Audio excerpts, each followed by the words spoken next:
Hello friends, welcome to my YouTube channel. और आज हम बात करेंगे ओप्पो F17 और F17 Pro के बारे में।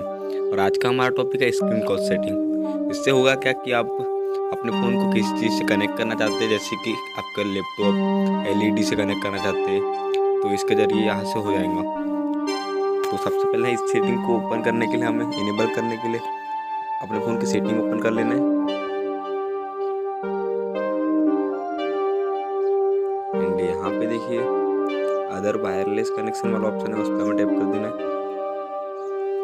एंड देखिए यहाँ पे वायरलेस ट्रांसपोर्ट में यहाँ पे देखिए स्क्रीन कॉस्ट का ऑप्शन है। तो इसे इनेबल करने के लिए यहाँ पे देखिए वाईफाई ऑन करना पड़ेगा अपने फ़ोन का हमें। एंड यहाँ पे देखिए स्क्रीन कॉस्ट सेटिंग वाला ऑप्शन इनेबल हो चुका है, तो उस पर हमें टैप कर देना है। एंड यहाँ से देखिए आप फ़ोन को स्क्रीन कॉस्ट से अगर टीवी बॉक्सेस से अदर वायरलेस कनेक्शन से डिस्प्ले टेक्नोलॉजी से अगर आप कनेक्ट करना चाहते हैं तो यहाँ पे देखिए इसे इनेबल कर दीजिएगा। एंड यहाँ पे देखिए जो आपका डिवाइस यहाँ से कनेक्ट हो जाएगा आपको यहाँ पे नीचे बता देंगे, तो इसके हिसाब से आप यहाँ से ट्रांसफर इससे कनेक्ट कर सकते हैं। तो मेरे दोस्त आपको वीडियो पसंद आएगी, आज के लिए बस इतना ही।